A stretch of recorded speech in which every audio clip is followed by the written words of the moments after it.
Now I'd like to share with you all a bit about our AMAZE Educator Ambassadors. So every year, AMAZE invites 13 to 15 people in the education space to participate in our AMAZE Educator Ambassador program.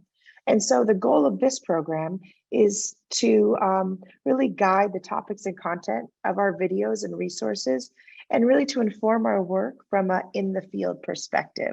So our educator ambassadors are really giving us that input, that what's happening in their schools, in their communities. So we really make sure we're guiding our topics and resources to what educators need. So today we are lucky enough to have two of the educator ambassadors here with us.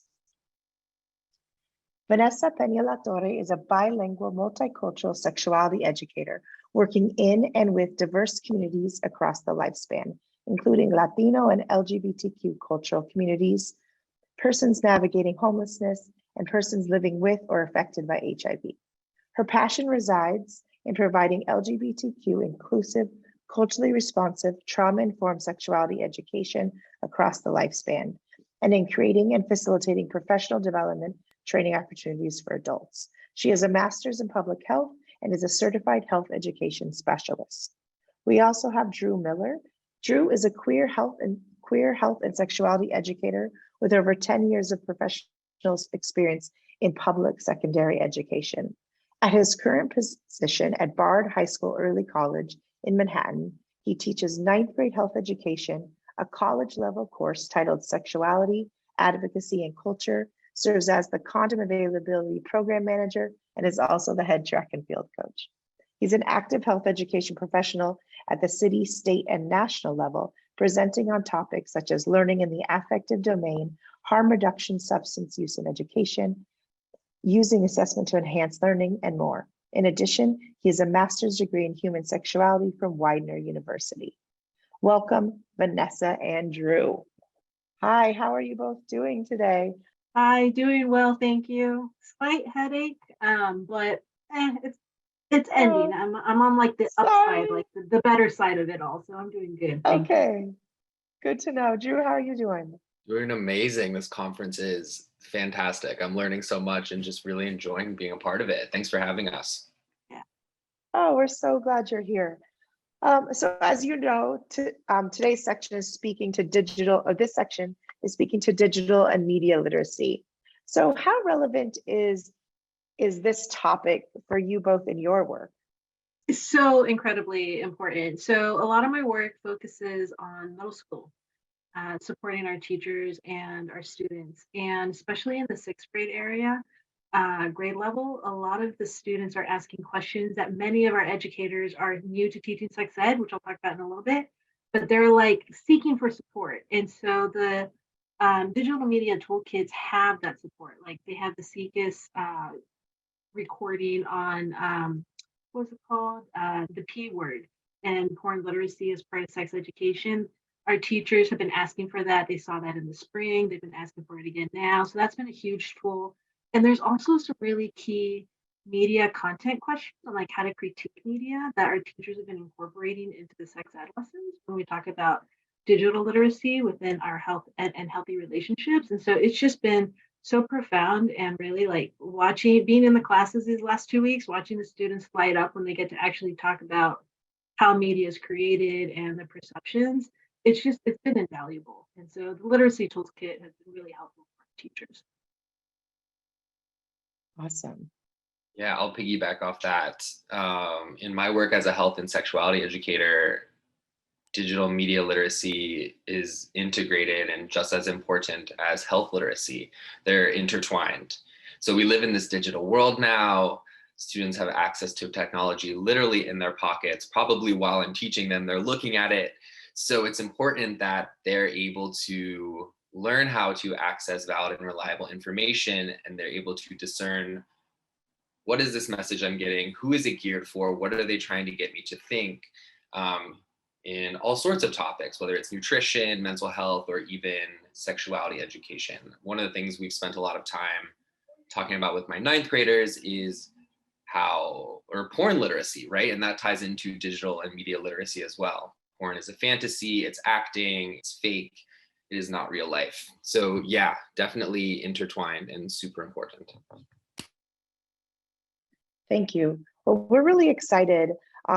Last month, October, just, this last month, yesterday, we had launched our digital and media literacy toolkit. And I'm super excited about this resource. And so what we're going to do is just give a little walkthrough of it for everyone on our website. And we've also put the PDF version in the chat. So the internet is this great place, right? For young people and adults, right? We do research, we share pictures, we play video games, and we check out all the, the latest videos. I have friends that I only speak to in GIFs and memes and things. But what's important is for young people, and in parentheses, also adults, to understand how to use digital tools, but also how to think critically while looking at these pictures and videos online.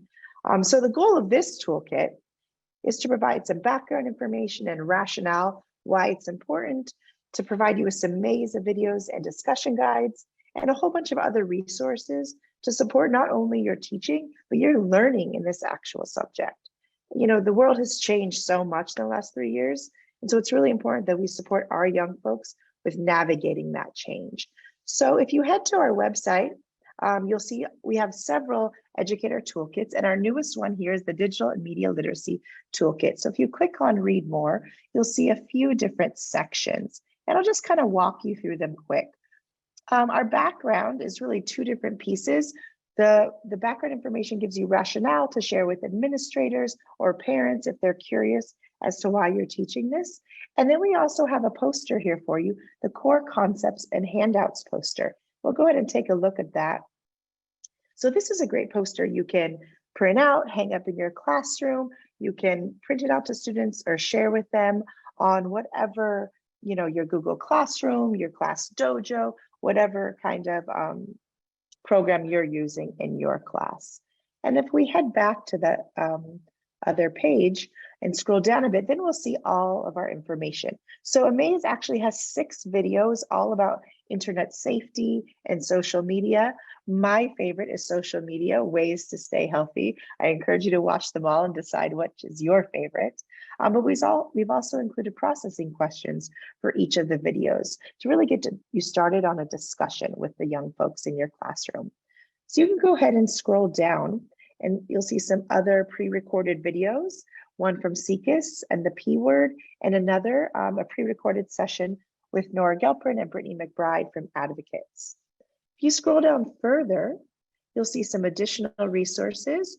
You'll see our standards alignment. And if you click on standards alignment, you'll see that we've aligned all of our videos to not only the National Sex Ed standards, but the National Health Ed standards, the International Technical Guidance on Sexuality Education, as well as connections to STEM education, right? So there's all these ways that you can use the standards to really build out any lessons that you have. And if you go back, we'll see that we have some other resources. We'll talk about Kahoot in a bit, some parent resources, and then as well, we have lesson plans here from our 3 Rs, partner at Advocates. And so all of those resources there use the videos and are just really great tools for you to use when talking about digital and media literacy. And so again, we've shared the PDF with you in the chat, but at any time you need them again, they're here on our website to download. And again, everything at AMAZE is always free. So I want to talk a little bit now about playlists. AMAZE has these awesome playlists that you can actually curate for yourself and choose the videos that really work for you and your school and your community. And Vanessa, I know that you use playlists a lot in your work. Can you tell us a little bit about it? So the playlist for me and our teachers at Portland Public Schools has primarily been for capacity building. And so I created a playlist, which is basically like Welcome to Teaching Sex Ed, recognizing that many of our middle school teachers are new to teaching sex ed. And so it's kind of a supplement to our foundational sex ed basics training that reviews best practices in teaching sex ed and gives them a little bit more content for what to expect when teaching sex ed. And so this, in theory, teachers have given really positive feedback, have been able to view a couple of the videos, But in practice, they have shared, as a teacher, there's those time limitations. We're looking at how to continue to improve this moving forward to give them that support for capacity building. We've also used it for family engagement, which has been really helpful. It's also a welcome to sex ed, and we've also created a grade level playlist so that way teachers can view, not teachers, our families, our caregivers can view what AMAZE videos we're using in our curricula by grade. So that way they can also have those trusted adult conversations at home, which complements our curriculum, which we have trusted adult packets and worksheets for families to do. So the playlists have helped augment kind of the instruction that we're doing, which is great. On the next slide, I really want to highlight the AMAZE Around the World, because this has really been instrumental with this fall instruction. So all classrooms are a little bit different, but in some of our classrooms, we have a lot of English language learners. And so AMAZE Around the World has really helped us support those students, particularly a lot of our Latino Spanish-speaking students. And so what I put here in the slides is just an example of the gender identity and then the one in Spanish, and the way we've gone about using it is by having a Spanish playlist, also by grade level. When I'm in the class, I'm able to, and this was a pilot, so this is how speaking to practice, I was able to support the teacher in the English language instruction. We had bilingual student workbooks digitally for those who wanted it digitally online, and then also print out copies for those who maybe didn't have their Chromebook that day or prefer pen or pencil to paper. And then when it came time to view the videos, our students have their phones. And so whether they had their Chromebook or on their phone, they were able to watch the Spanish language AMAZE video. And then we would have a discussion around that.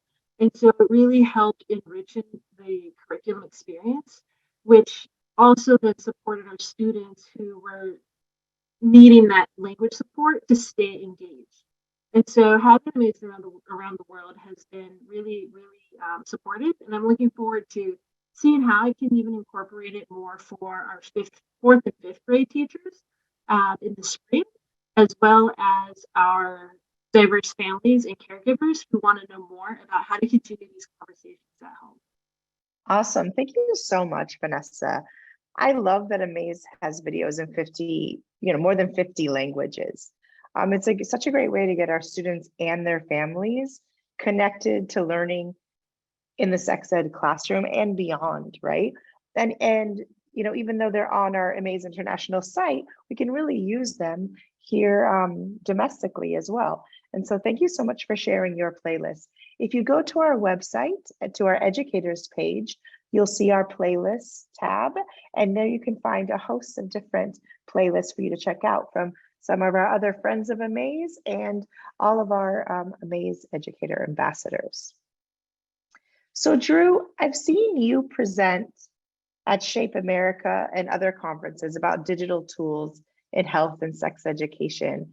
And I also had the privilege and the pleasure of co-teaching with you at the height of the pandemic. And you really are just so engaging when it comes to getting young folks to be involved in technology in the classroom, both in person and virtually. So I wonder if you can share some of your tips that you use with your young people. Thanks, Dr. G. Yeah, I will never forget teaching with you during that pandemic. That was such a blessing to have you there, but also really, really hard at the same time.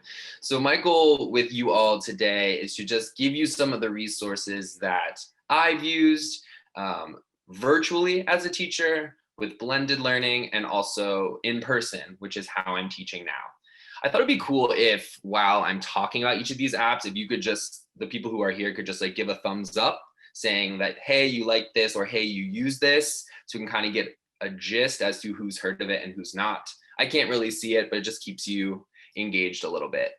I'm going to start with Poll Everywhere. I learned about this at a conference and I love to use it as a diagnostic assessment. So what I would typically do with this is put the Poll Everywhere, which is an app on my TV in my classroom, and it connects to the phones. And I'll put a sentence on the board. So the sentence that I used recently with this was the USA's policies on drug education, treatment, and criminalization are effective. So it's an open-ended question. I want lots of different responses. The students respond on their phones anonymously through a text message feature, and it shows the data of how many students said what. So it won't say who did what, but it will kind of show what percentage of the class agrees with that. After that, I'll call on 3 or 4 students, kind of share why they thought that, and we go to the next question. I love this because you can do this at the beginning of a unit. You can see how everybody feels about certain things or what they know, and then you can also do it at the end of the unit and see how things have changed. GymKit is the second one here. I like GymKit or GimKit. I'm not sure exactly what it's called a lot. It's very fun. My students enjoy it. It's very similar to Kahoot, which we're going to do in just a bit, but it's at your own pace. So whereas Kahoot, the teacher is directing and pressing play and things like that, GymKit, the students are going at their own pace on their own devices. They can answer questions fast. Downside of GymKit is that if you make more than 3 games, you have to pay for it. So it is like $80 a year, whereas Kahoot is free. So if you don't have the resources or your school's not willing to pay for it, Kahoot is just as good. Flip used to be called Flipgrid. They just changed it to Flip. I love this. My students are kind of iffy with it. It's a platform where they record themselves and make videos in response to questions. So at the end of units or for homework assignments sometimes, rather than just having them write about something, because I feel like they write so much and I do believe writing is important, I'll have them make a video reflection on Flipgrid. So they record themselves responding, talking about what they learned, etc. And the cool thing is they can edit their videos. They can add graphics, they can add colors, they can add GIFs. If they want to cover their face, they absolutely can, because we know a lot of our young people don't feel comfortable showing their faces. And the even cooler part, or what I really like, is kind of like a discussion board. After you've posted, everybody can see it, and then I require them to respond to other students' videos with videos of their own. So lots of video making. They don't have to be super long, but again, it's just fun, something new as compared to reading. Next one is Nearpod. I'll be honest, I haven't used this as much in class and in person, but I do like it as a way just to kind of check in and gauge how students are feeling. That's what I use it a lot for in the pandemic. So I would post a question and it kind of ties right into our PowerPoint and our presentation. Oh yes, I'm seeing Padlet in the chat. Padlet is fantastic. Nearpod, I'll post a question and it will say, like, one that I really like to use was describe how you're feeling today in a meme, or describe something exciting to you today by drawing a picture. So it allows them to be creative, to have fun searching the internet and finding appropriate pictures or drawing pictures. And there's a time limit on it. At the end, students can share, or I can share on the screen for all of them to see. It collects data. So if you're using it more for instructional and assessment, it keeps it all together so you can see what your students have learned, who's responded, who hasn't, who still needs to complete it. Jamboard, Dr. Gibson and I used a lot. I think you actually introduced it to me. I like to think of it as a giant bulletin board where the students are placing Post-it notes. They're just digital Post-it notes. So whereas in normal classrooms, you have them write on a chalkboard, virtually, you have them write on a digital Post-it note. I use this a lot for brainstorming. They can do it individually. They can do it in groups. Great way to get them interacting together. Speechify and Read Aloud are both text-to-speech apps. I have used Read Aloud the most because it's free. Speechify costs money. Read Aloud is super easy and convenient to use. It's added right into your Chrome extension. And what would happen is you would click that you want to use the app, you have your text up that you're going to read, and you can change the voice, the speed, and it highlights what you're reading while the computer is actually reading it for you. So this is great for students with mixed ability levels. I use it myself just because I have a hard time focusing on long text as well. So great if you're more of a auditory learner than visual, or both. The last piece is Edpuzzle. A lot of people at Bard at my high school use this. It's just a great way to integrate videos with little check-ins throughout. So if you go to Edpuzzle, there are already tons of pre-made videos there on topics that are from math to science to sex ed to physical education. You can make your own if you'd like. So students would watch the video, and integrated throughout the video, yes, a great way to integrate AMAZE videos. There are questions that the student has to answer before they can go on. So it's a great way to check for understanding, short answer, true and false, multiple choice, all of the above. So these are some of my favorites. This is by no means extensive. And I'm happy to give, if you have questions about it, I can put my email in there and you can reach out.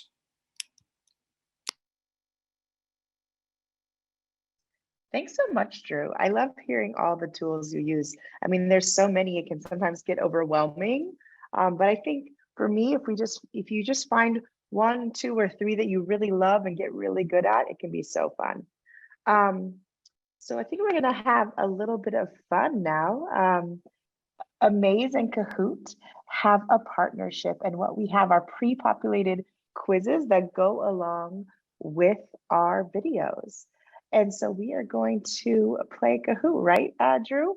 Yes. You're gonna lead us through that? All right, take it away.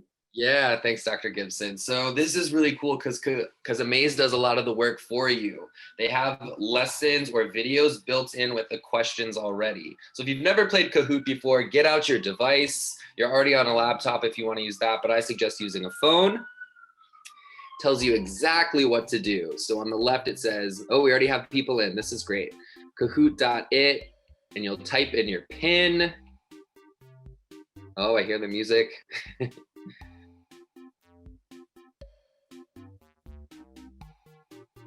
So the best way to describe Kahoot, or what's gonna happen, is that we're gonna watch a video on relationships. I think the video is 3 minutes long. After that video, we're gonna play a game of Kahoot.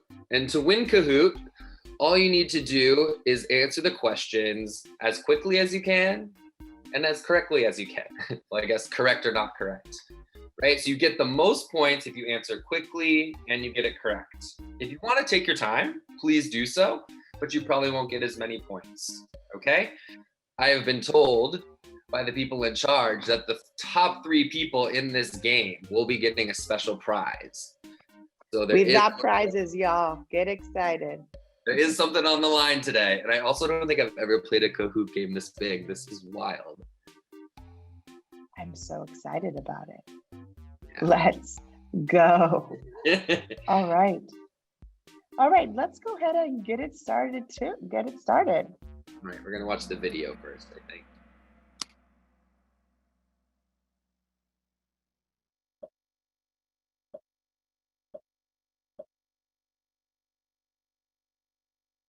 Oh, you won't believe the day I've had. It was so terrible. Casey, who's supposed to be my best friend, promised me that we'd go to the mall after school. Later, she texted me that she couldn't go, so I went with Nicole, my almost best friend, instead. But then, at the mall, just next to the food court, you won't believe who I saw. That's right, Casey! And she was with Nathan, her new boyfriend. Ugh, I hate her! I'm so lucky I have you. You're such a good listener. Now that you're in your teens, you may feel like you want to spend less time with your family and more time with your friends. During this time, some of your friendships may deepen, while others might fade away. And some of your friendships may even become romantic. Being in a healthy relationship, whether a friendship or a romantic relationship, can be fun, but it can also be complicated. So here are some rules to follow to make sure your friendships are healthy. In a healthy relationship, each person supports and encourages the other. Real friends want to know what you're thinking and feeling, and they'll be interested in what you have to say.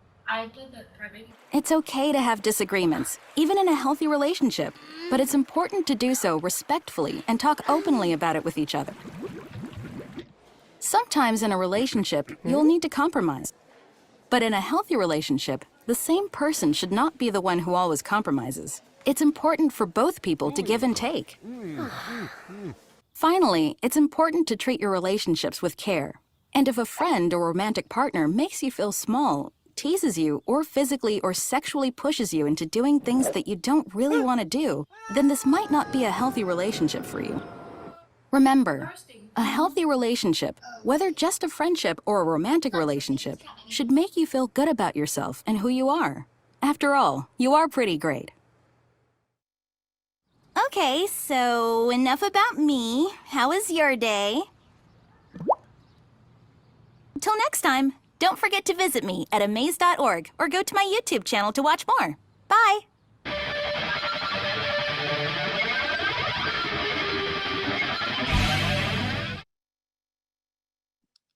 All right, here comes our first question. What are some qualities of healthy relationships? Remember, communication, respect, trust, all the above. Still have 20 seconds.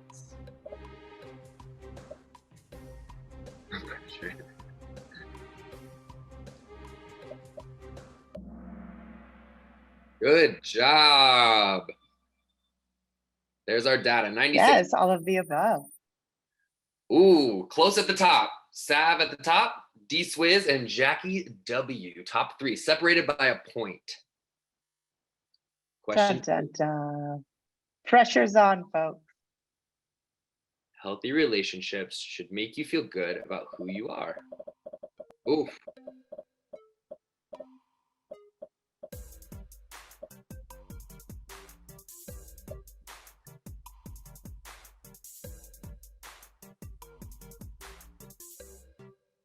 Yeah, there's no going back if you mess up on these. That's the bummer.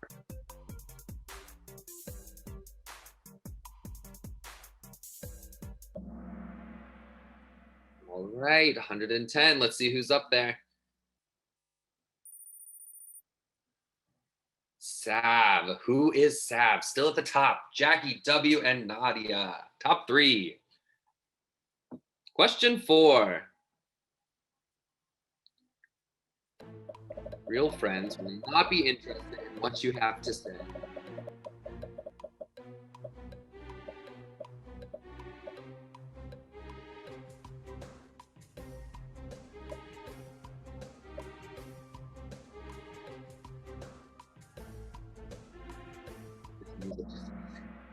Oh, 105. Nice work.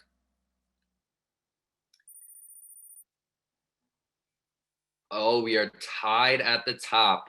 Sav, Amber M, Jackie W, top 3. Still anybody's game. Question 5. What are some things you can do if you feel like a relationship is not healthy? Lots of options here. Music is always a hit with the kids. They like to bop around while they wait.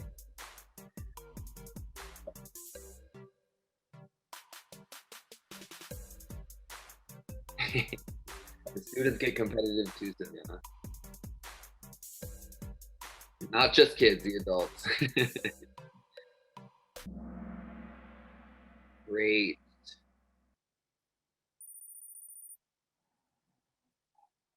Sav, Jackie W, and Cassia. Elizabeth is up 20 places though. Congrats. 2 questions left. In a healthy relationship, the same person is always the one who compromises.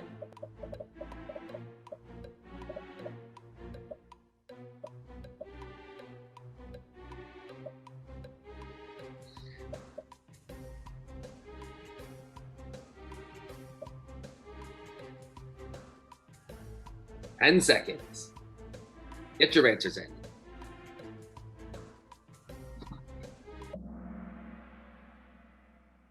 Great work. 106 to 3. Jackie has moved into the lead with 1 question to go. Dun, dun, dun. Sav. Amber M in 3rd. It's anybody's game. This is exactly what I wanted. This is great. 1 question to go.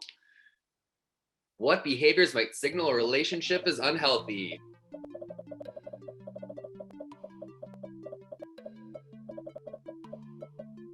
So much sweating. Nora, I feel like you should be leading this. You're funny.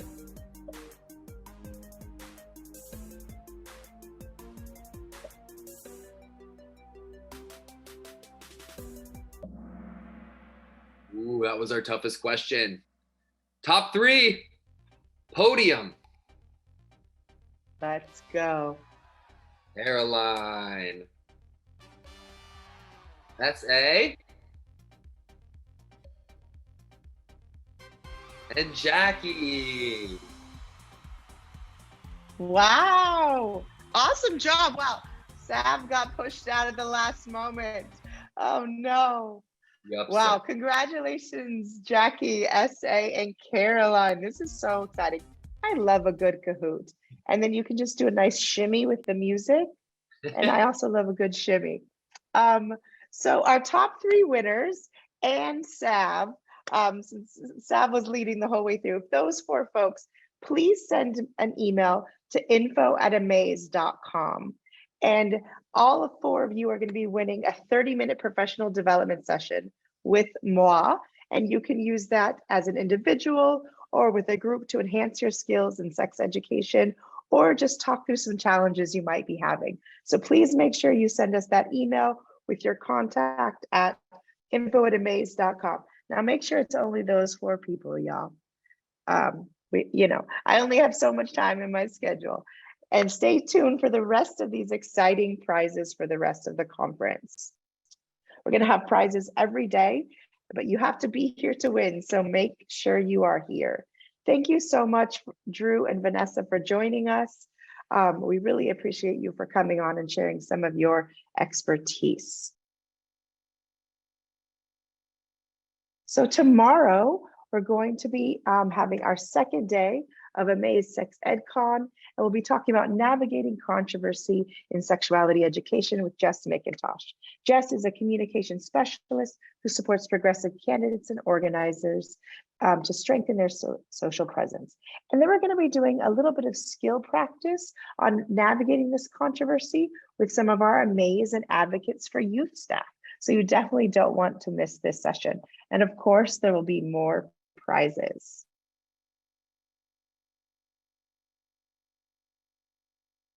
Now And pass it then- over to Victoria. Thank you so much, Rachel. And then if you all had a great time with us, which I hope you did, definitely feel free to share fun moments with us on our Instagram or on our Facebook at Amaze Parents. And then you can also reach us on TikTok, Twitter, YouTube at AMAZE.org. And once again, if you have any questions, comments, or concerns that you would like to share to us offline, you can send us an email at info@amaze.org. Definitely Twitter, you can use our hashtag AmazeSexEdCon. You can use that hashtag also on Instagram. Thanks everyone for joining us today. And we look forward to seeing you tomorrow at day 2 of Sex EdCon. Have a good evening. Good night.